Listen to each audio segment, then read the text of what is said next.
Put another log on the fire. Cook me up some bacon and some beans, and go out to the car and change the tire. How do I look? How's my hair? Wonderful. Yeah, right. Hot digger. Okay. This morning I'm going to make sourdough pancakes.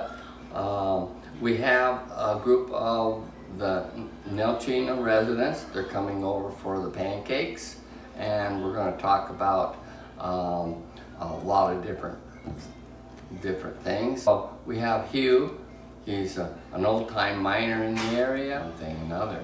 And also, my mother had a cafe, which was a pretty popular and famous truck stop, where she did her sourdough pancakes. That was very popular, and her pies, which she was known for. I have to show you how to make your starter.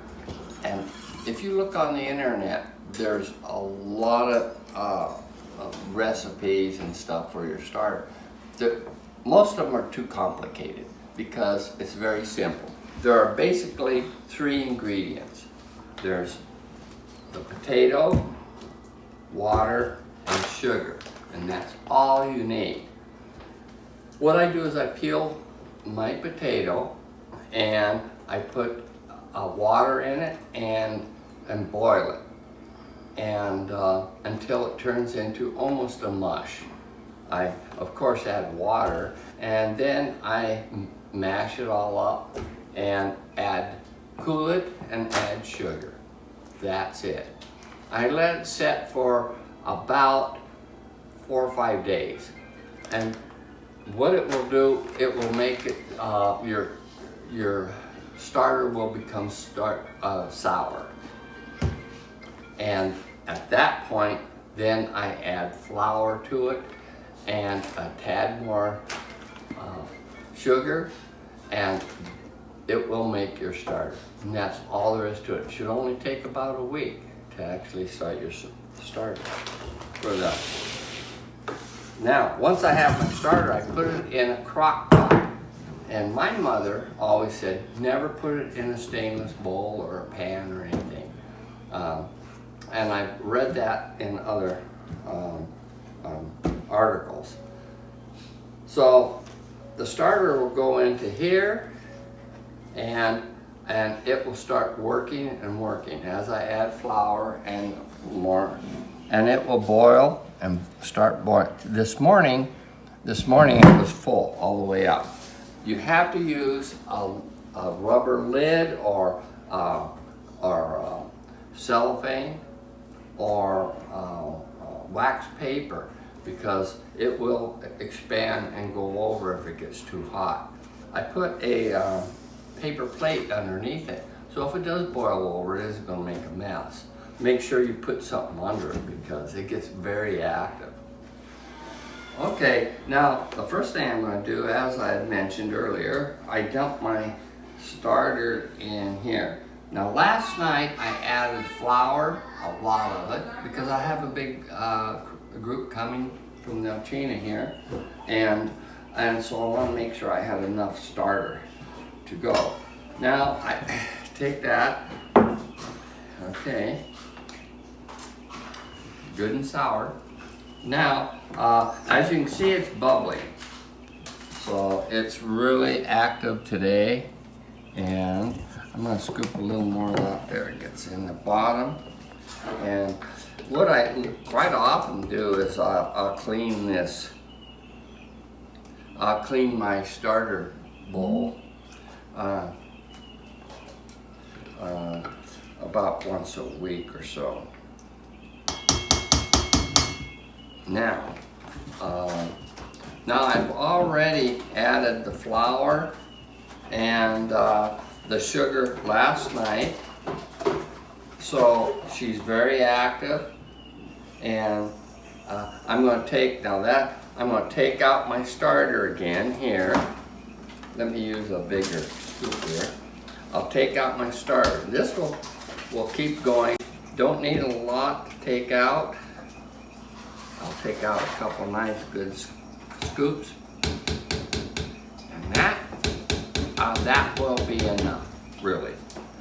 And we got enough pancake batter here and now I can remove my starter, put that back on the shelf for the next day or whenever I use it.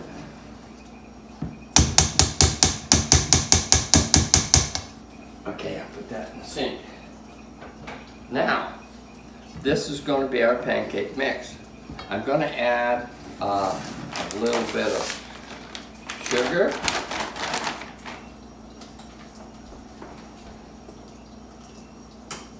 At this point, the reason I'm adding the sugar, it already has some sugar because that's what's making it active, is to brown it. Sourdough pancakes takes a lot more heat than regular pancakes to cook. Now I'm going to add the sugar into mine, and this is what's going to make it brown when it's being cooked. I mix that in gently, and it will dissolve. And I just hope I have enough for the number of people that's coming in. That's it. If you find that you don't have enough batter for the number of people you're going to serve, or people come over unexpected, you can add more flour to this. Yeah, because it's going to be good and sour, so it's not a problem. And the next thing is I need to put a little bit of salt in there. You don't add a lot of salt, but I have a tendency to not measure anything. So I'm going to add a little bit of salt. This is keeps some good flavor going. So I would say a couple, maybe a teaspoon, not a lot. You don't want too salty. And I mix that. Now, to make sure I have enough, oh, that's about perfect. So that will give it some good flavor. The last thing I add is baking soda. You have to be very careful. Don't add too much baking soda. It becomes bitter. This one here is gonna break it up. That's got a little. Now that's still not enough. It's a pinch. Just a pinch basically is all you need. And that will cause it to rise. Now as you can see, it's foaming up again because the sourdough is sour and that baking soda is reacting to it. It's putting a lot of air into and really that's what you have. See how light and fluffy it is. Mm-hmm. And now this is ready to cook. Now I'm going to just take, when I've got my pan nice and hot, I'm going to put a little bit right here. And this will tell me how fast it's going to brown. If it doesn't brown quickly, I'll put a little more sugar. It takes a lot of heat to brown sourdough pancakes for whatever reason. And also when I flip it, if it's a nice golden brown, well then I'll taste it and it should be perfect. So I've got it on medium heat right here. I'm going to flip this. This looks about right. You see, nice and even golden brown. How do you like your egg? Heat? In my stomach. Okay. Good job. I'll take one of these. Okay. You can have the fried one. Well, I don't really care. I'm just only how big what's left. Just a little. Cook always eats what's left over. So I want to make sure everybody's got a pancake. Wow. You did perfect pancakes. Look at that. They're like chef made, huh? How's the pancakes, Pete? They're Yeah, Maggie, yeah. I got Alaskan made English muffin and raspberry jam. And I got Louisiana hot sauce on my egg, made by Alaskan. Sourdough pancakes. And Ben's favorite, hash browns. Bacon. Really good. It's a regular Alaskan breakfast. Yeah. Sunday breakfast. Oh, Yeah, did you, are you gonna preach today? no, I prayed a little. Okay. We're having dinner on the ground.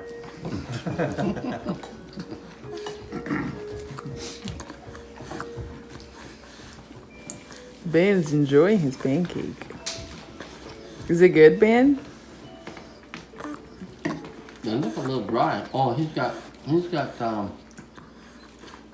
jam on it, don't you, Ben? No, that's just no syrup. He has syrup on there. There you go. No.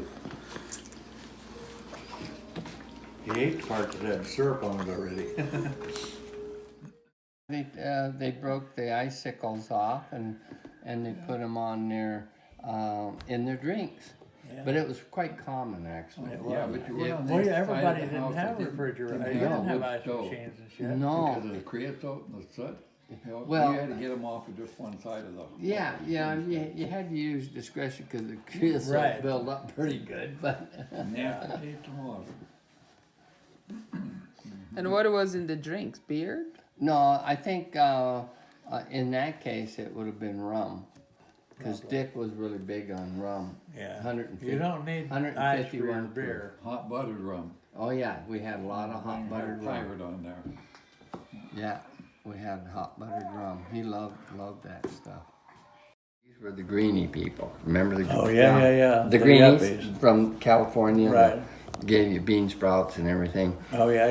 No Well, you meat. couldn't go in there and get a bowl of soup or nothing No, it was unless you had a reservation. yeah. Oh. You couldn't go just stop in off the highway, and go in there and say, "Yeah, I'd That's like the a bowl of craziest. soup or It was the something." craziest place. You had But to have a anyway, reservation. I went in there and ordered. They built it all. Their sourdough It ain't gonna pancakes. work now. I want to tell. So I go in there and order these sourdough pancakes one time, and they went on about their pancakes How old it was. was 100 years old. And I get the pancake, I taste it, and she says, "Well, what do you think?" And I said, "You put vinegar in it." She says, "Well, no, I didn't." I said, "This is vinegar. This is not it isn't a cultured sourdough." No. And she got all red and walked away. But that's what they did, because it does. Right, it looks like it. Kind of turns into what Yeah. you might think is vinegar, but it isn't. It's a the culture. French bread down in San Francisco tastes like vinegar. Yeah. It's supposed to be sourdough bread. Yeah, and vinegar. that's an age-old trick, and then tell people this line of BS. They took it off their menu after that. Yeah. Right. Because I know when people have taken just regular Krusty's pancakes and throws in a tablespoon of vinegar. I mean, quit it. Then it's In other an words, entirely different sourdoughs flavor. make tiny little air bubbles too. Yes, Yes, they do. Tiny little ones, you can tell. they do just a lot, and that's how I know when I'm ready to flip them and stuff. And When the bubbles get really There's nice. no other taste. but biscuit pancakes, they're that thick. Oh, yeah. I mean, holy Christ, you're choking on it. And I Right, said, yeah. who in the world can eat biscuit pancakes? They should have taken them out and shot them Yeah. because it's torture. Who shot at who? The one who is eating or the one who's making? Well, you need to shoot yourself too. Somebody. Yeah, at least with the other ones, they're really good, but I thin them down, even the Them are Krusties, I thin the Krusties Yeah. down. So they're more like sourdough, thinner. But when they're cakey things, those Are you a gold digger or gold miner? Or excellent. those Germans, when they came down, they said, and Pete said, "Well, this is Digger." And they said, wow, that's really a disgusting nickname. I said, what are you talking about? They said, gold digger. Huh.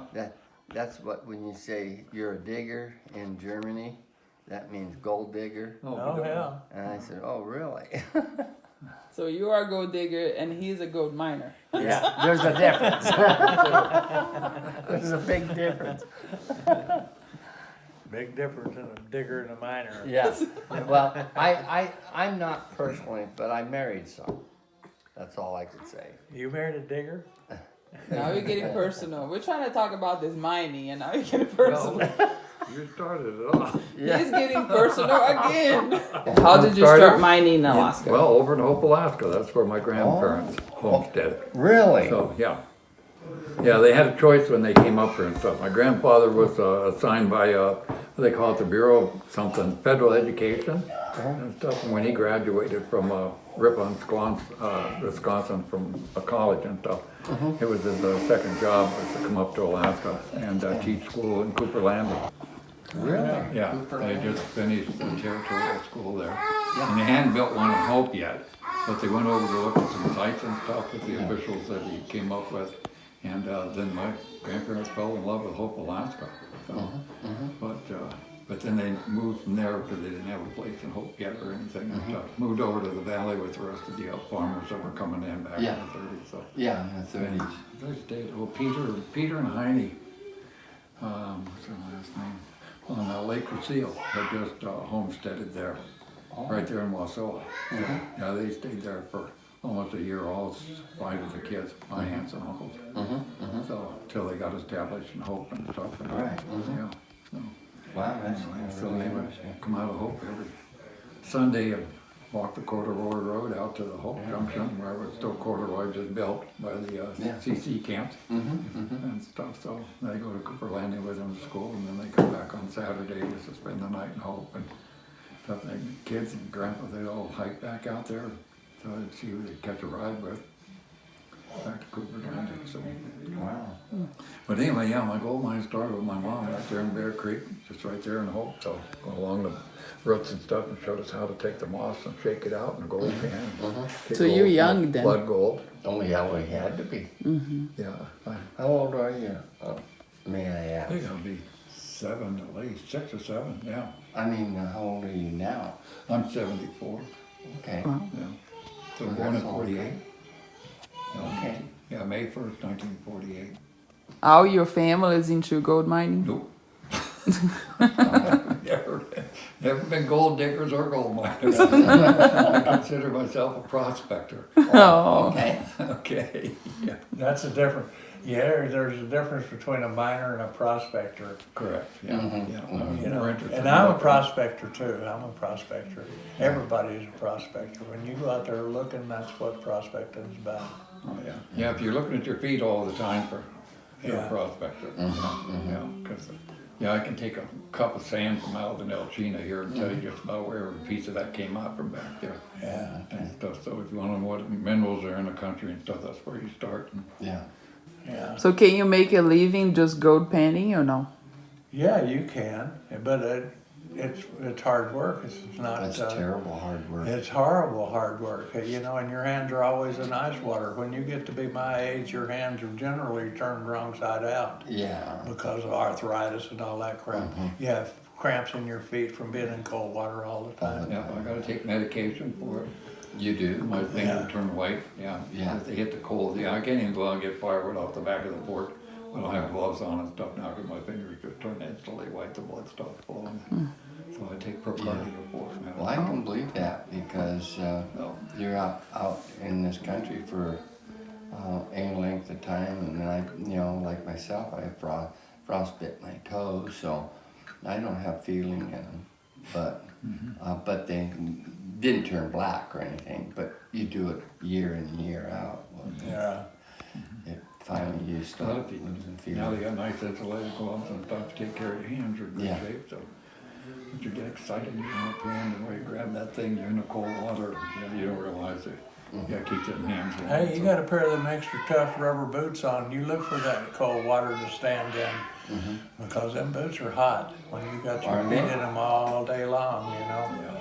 If you're just out working equipment and walking around, your feet get hot in them things. You look for a place to Yeah. cool your feet down, you know. Hell, your feet will rot off in them damn boots if you don't. Yeah, if you're not careful. Yeah, you gotta be real careful. My brother, Gordy, of course, he had died 3 or 4 years ago, of prostate cancer, and during the earthquake, you see, Gordy and Lucky, you know Lucky, and there was no work around here, you know, and so they decided the road was closed, it had been closed, and so they decided to go to Anchorage and hitchhike into Anchorage and look for work. You know, it was right, a week or so after the earthquake. So they take off here. Well, their plan was to hitchhike, but they hadn't thought that the road was closed, so there's no cars. No cars, so they had to walk. And they got down finally got down the Long Lake, and Gordy had those boots, you know, rubber boots at that time, I guess. I don't even know if they were insulated. And even though it was in March, you know, it can get cold at night. Yeah. And he walked from Nelchina and got as far as Long Lake, from right at the bottom of Long Lake. Remember, and it's still there. There's a little Quonset hut. Yeah. And they got in there and he pulled his boots off, and the skin just came off. And you know, rubber boots are the worst walking shoes you can ever have. And he got to that little Quonset hut, and the guy, I think there was a sign. He said that come in, take what you want, but you know, leave food when you leave what you can. And that's exactly what they did. They spent the night there, and they wrote a letter and put their name down and said, "I'll be back," and they took off. Well, they got down Anchorage. There wasn't a bit of work because the government hadn't come up with any money, and the Anchorage was pretty much gone, you know. And so they walked back with groceries, put it back in there, and made another round trip in there, and I think they gave up that. Yeah, we don't for work. Yeah, it happens. Yeah. Well, back then it helped to have friends or family up here. Well, you know, everybody was really really, really close. I mean, you know, even Moose Boo and everybody wanted to help everybody. So The only problem with it, you find that with them, take what you need and leave what you can. You know, all that shit's been frozen. You know, every bit of that stuff's been frozen, and that frozen corn and frozen soup and frozen this, that. Oh, it don't taste nothing like it does when it's coming fresh out of the can. You know. Well, that's why you never want to. But you don't throw that stuff out, because that may be the only thing you got to eat for a week or two. That's why Henry never come down to my house and ask for anything canned. That's been there. That's been there for a long time. I can vouch. I know I've got a can of green beans in there that's got to be 20, 30 years old. Yeah. And it's been frozen so many times. Right. Frozen thaw. It goes through this cycle. It does, but they're canned, you know. Yeah, it's not yellow anymore either. No. No, it's not yellow anymore either. So, yeah. But that's the way it was. They always was. Even when I got out of the Navy back in the 70s. Well, you can go back into Africa right today. I bet you money that there's food in them cabins right there. If there ain't nobody there, and there's a note there, that's what you need. Trail, same thing. There was always something there, and there's always a book, something. Yeah. And something to write with. Yeah, You put your name down and when you were there and stuff. And if you use something, you put it down there and stuff, mark it, and say, you know, I'll be back to your a month or two or next year, but I'll bring back something to replace it. And people did that. Always they did back it. extra stuff up that trail just to replace what they took from out of people's trapping cabins and stuff. So that's what I figure I'm going to do with those green beans. Drop them off somewhere. I want to watch you eating. Take them to the food bank and I want to watch you eating. One day I keep opening that cupboard and I still see those green beans in there. And I never did like green beans. And I said, well, these days I'm going to open them, you know, because this should be a good advertisement. But I told you the thing when I got up on Tasmania, a lake, and Ali dropped me off in the middle of summer, you know, I spent 2 months. So I hiked all over the mountains, and I only took like a candy bar or just a snack anyway. But I'd been gone all day. And, you know, the sun was, you know, it's daylight till, you know, you do. So I got up on those mountains, and I was so hungry, I was almost weak. And I sat on top of the second mountain back there and had a monument, a brass monument. And I sat there and I said, man, I'll tell you, I'm so weak, I don't know if I can get back to my camp down on the lake. And I look over there and there's a case, and I said, So I walked over there and I opened the case up, and it was a case of peaches, the small cans. Yeah. And I said, oh, I bet these things are any good. But you know, you always carried a John Wayne opener, you know, Army opener. And I opened up that one can, and it was, and then I looked at the monument when they installed it in 1953. And I ate them, and then what there was left, well, I left the rest of them, but then I stuffed a few in my backpack. Yeah. But you know, they were just as fresh as you could be. They had been frozen. Yeah. Well, this was in 1966 or something, or 65. And that monument was set up there. They went up there with helicopters, and they, you know, and that's what they did. And so those things were, what, almost 15 years old then. It was food. Indestructible. Yeah. And they were, I would eat those peaches, were the but I wouldn't army eat the cans. green beans. I'll get you some tonight. I so happen to have some. Yeah. We could have a grand opening. So, but the label's kind of dingy. Yeah. You know, labels, but If they were even left, turned to dust. or gone. But they've been in the cabinet, so the label's still there. Yeah. That's last night up at the log. They had that carrots and peas, little bowls and stuff. Oh yeah, right. Half them peas in there were canned ones, the old light green frosted ones. Oh yeah. Remember, they put some frozen peas in there too and stuff, because I don't have my teeth every. Yeah. Yeah, so they mixed them up so it looked nice and bright, and I'm going, oh man, another one of them. Yeah, and what I did was give him to Pete, and he thought it was really good. He got them. Yeah, I Mixed gave them with the mine chili. to Pete, and he gave me the empty one because he finished his. Oh, yeah. He's still alive. And it's hard to keep fresh vegetables. Yeah. I mean, But and home you're gonna You pay- know how you can You're gonna keep pay your, big Up in a money. jar does pretty keep well. your vegetables, your canned vegetables and stuff from freezing up here in the wintertime? I have no Put idea. them in that lake right down there. You take, Oh, you're right. you Because it take would, your cans and whatever it's got corn in it, you peel that paper off of it and just scratch a big C on that, and you know that's corn, peas, or green beans, or whatever. that's good to Put know. them in a net, throw them in the water. They never freeze. They never. Yeah, because it's going to stay It'll at 30, always stay above 32 freezing. degrees. And So when you want to make something and you don't want to use frozen stuff, you go out there and pull your net up out of the lake and find out whatever it is you want. I'm going to try that. Yeah, I'm going to put my Clem my Jean told green me beans that. in there and put Yeah. GB. Jean told me that. Huh? That's how you use it. Well, it is because it won't freeze. It won't freeze. And when you scratch that initial on that can, that tells you what you got in there, you know? If you don't scratch on that can, hell, it's a potpourri or It's a whatever. potpourri of you're what. gonna get. Tonight we're having peaches a la gratin.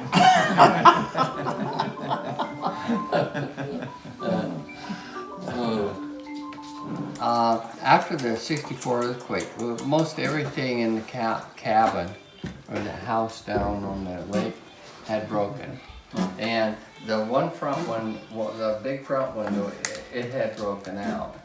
But all my mother could think about, she had a collection of probably about 3 Corningware glassware, and it had come out at about that time, and at that time they were expensive. Look at me. So, And all she was worried about was she couldn't pronounce Corning. She pronounced it Cornyware. She said, so she would say, she said, you know, it just breaks me up, you know, I lost all my Cornyware. And so anyway, that summer there was a couple from New York, from Corning, New York, and it so happened to be here. And they stayed at the lodge up here at the time. And they said, Hey, Mama. and she kept saying, you know, well, I lost all my stuff, all my Cornyware. Hey, Dad. Give me some raspberries. There we go. In the earthquake. And they said, well, I worked for the Corning. He was an executive of some sort.